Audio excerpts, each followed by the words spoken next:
Welcome back to Podcast from Hell. This is where we dissect the workplace nightmares that keeps us up at night. Today we are diving deep into a topic that affects every single organization: communication breakdowns. We have all been there. Mixed signals, unclear messaging, and the chaos that follows. Joining me today, as always, to untangle this mess is Paulina, company culture expert and the co-host from the Culture Code Foundation. Paulina, welcome. Thank you so much, Lars. It's great to be here, as always. And you're absolutely Yes, right. another Friday at the microphone. And you're absolutely right, Lars. Communication is the lifeblood of any organization. And when it does go wrong, consequences can be dire. Yeah, and like I said in the intro, I think we have always, everybody has been there at some point in the career, right? And Okay, as Paulina. always, the most important part about it is learn from your mistakes. Oh yeah, No. we need to get a T-shirt saying that, right?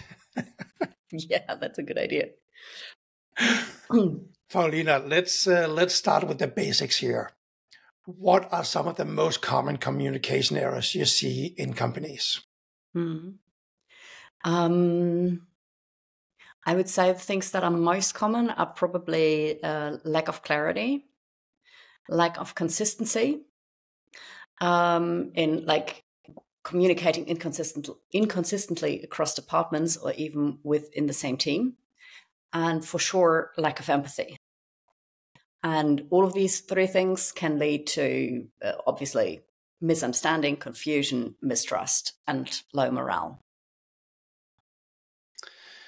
I like that you mention lack of empathy, because one thing that I just did a mental note on when you said it, and we need to take that in another episode, is actually sometimes people are overly empathic to the employees. I've tried that a couple of times, which also can be very toxic. That can be very toxic. That's a really, really great topic. Let's make a full episode out of this. Yes, because I think we've said it before, right? The kind of culture that we promote in this podcast, or the kind of behavior with each other we promote in this podcast, it's not about smushy, soft, all about feelings thing. It's also about efficiency, productivity, and performance, right?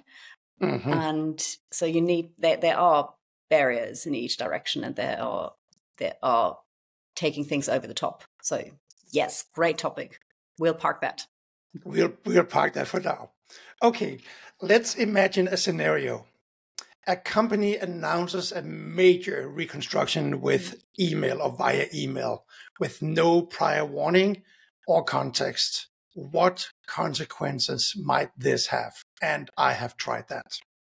Do you mean reconstruction or restructuring, like mass layoffs? Restructuring. Oh, sorry. Yeah, it's again, English is not our mother tongue, right? Fair enough. But since we're talking about communication, I just thought I'd clear it up. Perfect example. So, Jesus, just the sheer amount of stories that I've seen and heard about badly communicated mass layoffs, I think could fill libraries. You can do so many things wrong. And to be really fair, I don't think there is a really good way to communicate a mass layoff, but there are surely better ways, and there are ways that are truly despicable. And so hypothetically, if you don't do it well, and if you don't give prior warnings or kind of prepare the organization that change is coming, the result can be widespread panic and a huge drop in employee morale, and therefore also performance, obviously, because I think we've said this before, employee morale, employee performance are very tightly connected. Mm-hmm. So if you have a drop in the one, you will see a drop in the other. And for sure, it will create an atmosphere of uncertainty, of fear, and you will lose trust in leadership as well. And what I also want to mention, if you announce something like that in an email, that is especially difficult because an email is super easy to forward, right? And I have seen cases where really pissed off employees actually forwarded such internal communication to the media. And that obviously is a huge loss on reputation for the company. So, and aside from that, I personally do prefer personal communication over emails when it comes down to really sensitive topics every day. So, with that in mind, what are the key elements of effective communication in a company? For me, that very, very much depends on the topic and on the circle of people you want to address. So I would always say it's crucial to tailor your communication to different audiences within the organization. But a good rule of thumb for me personally for good communication is be as transparent as you can be, use easy and clear language, and offer space for questions and clarifications. That is good knowledge to have out there, and I completely agree with you.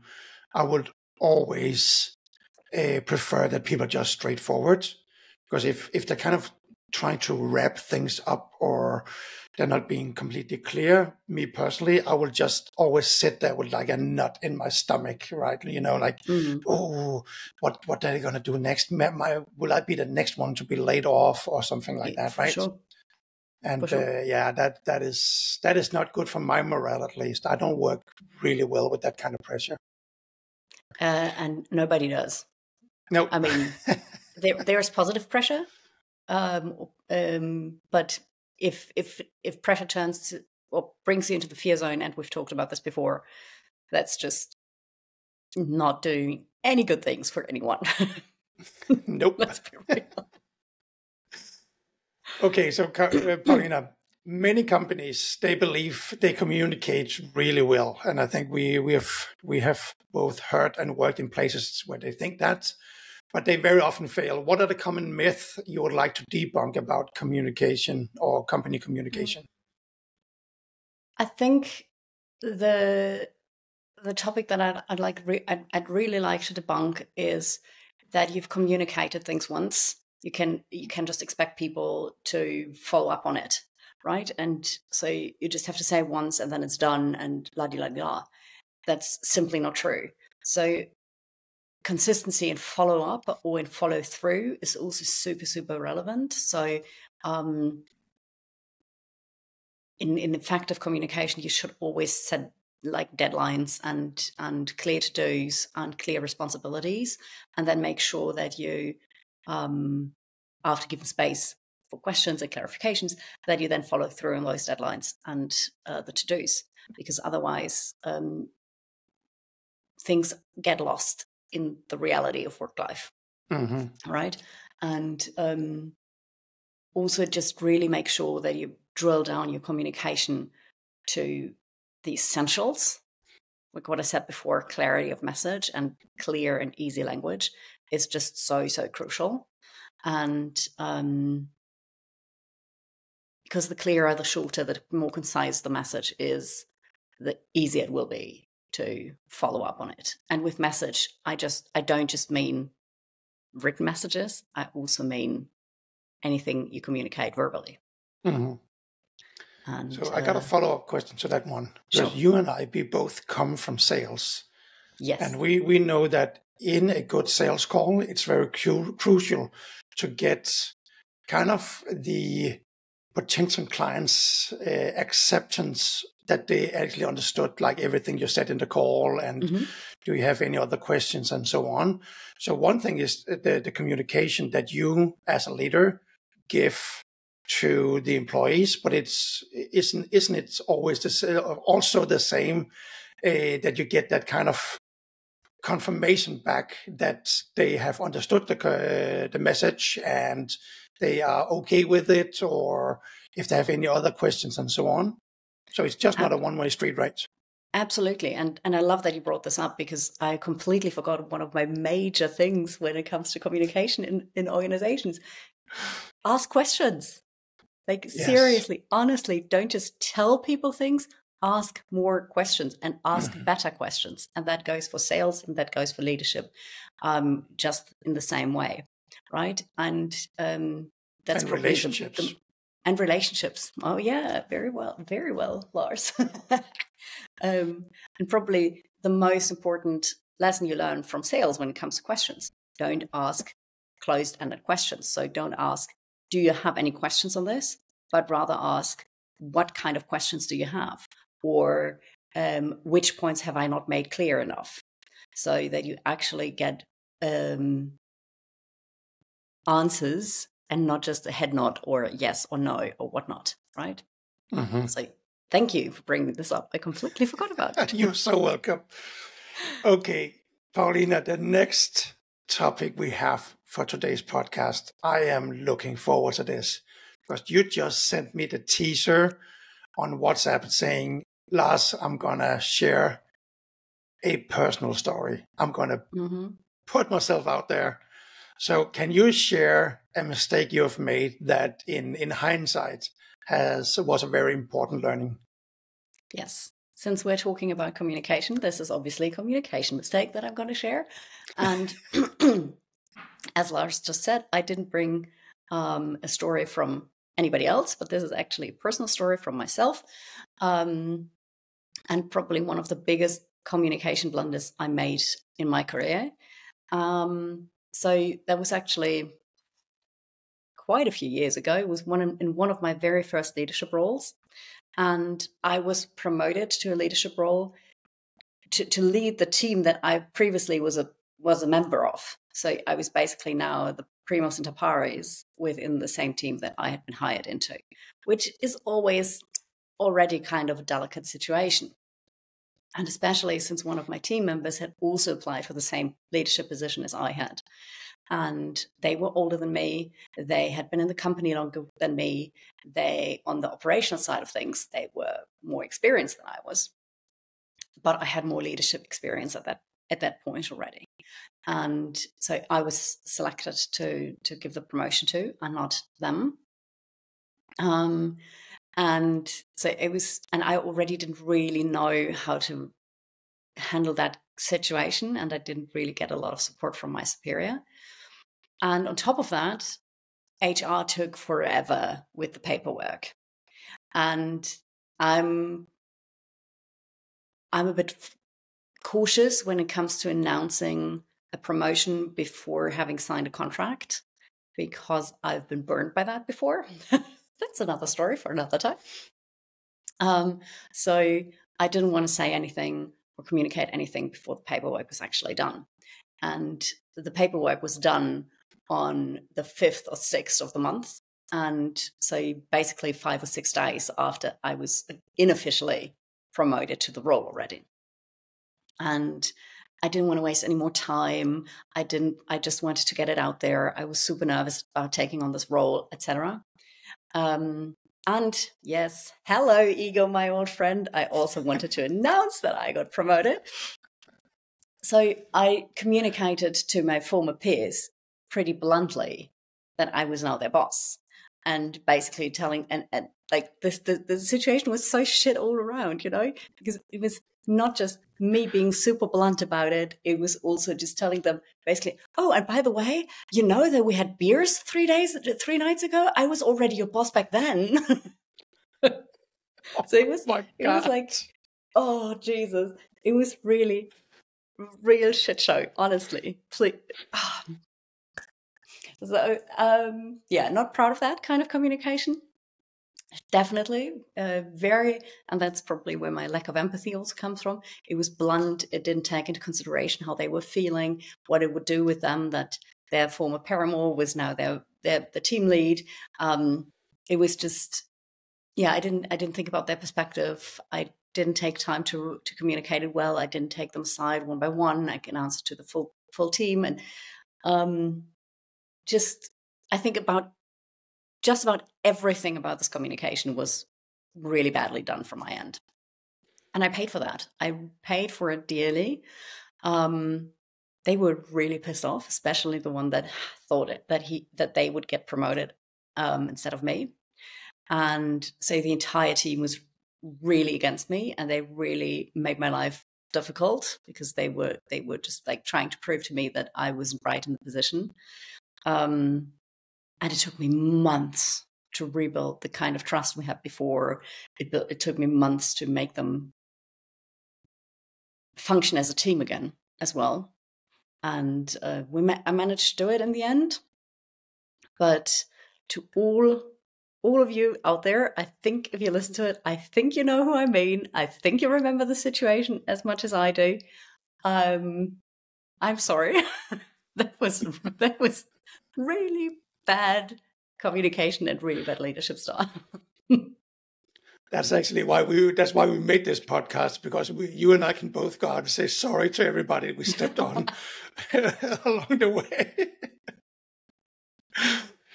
No, I think, Paulina, one thing that I noticed, and thank you very much for sharing your story. I really love it that, again, you and I have known each other for years now.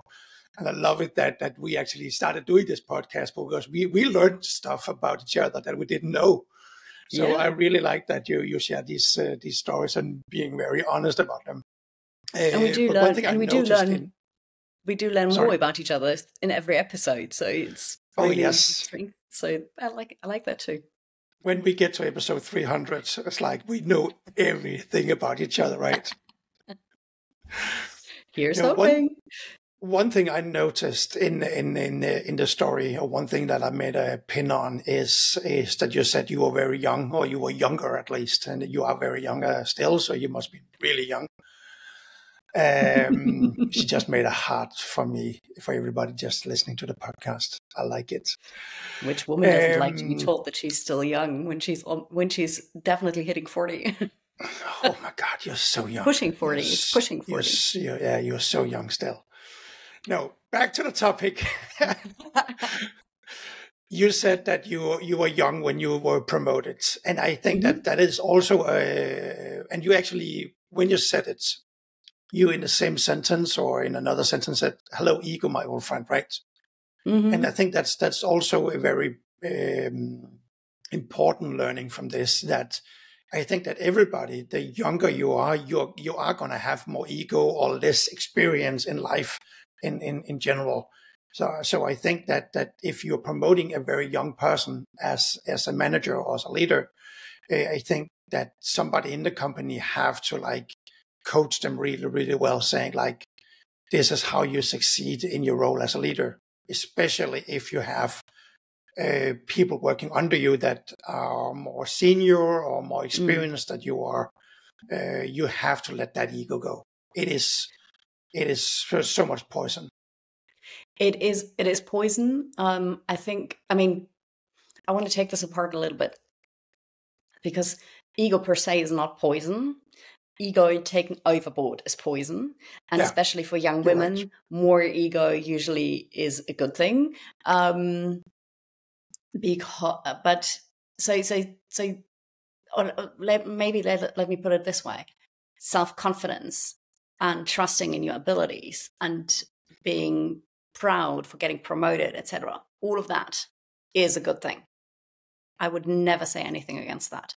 No. But when I say, hello, ego, my old friend, that is the part that thrives on putting myself above others. And I think we all have this kind of, I think in psychology, it's called grandiosity. We all have parts and bits of us that think and believe that we are in parts better than other people, as much as we have parts in ourselves that believe that we are less than others. Yeah. And for me, the magic happens if you manage to see both the grandiosity in yourself and the inferiority in yourself. Just notice it, notice that it's there, and then level yourself out in that area where you see, okay, I'm a human being, you're a human being, we are both the same, we are all on eye level, and let's talk like we are just basic human beings and who want bring things forward together.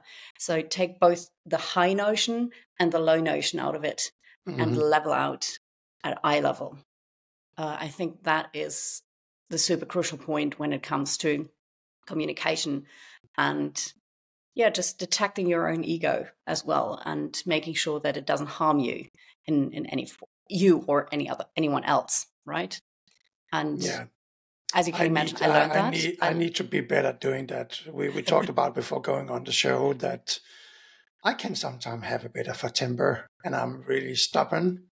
I think it goes with my star sign, which is Taurus, that I'm a stubborn person.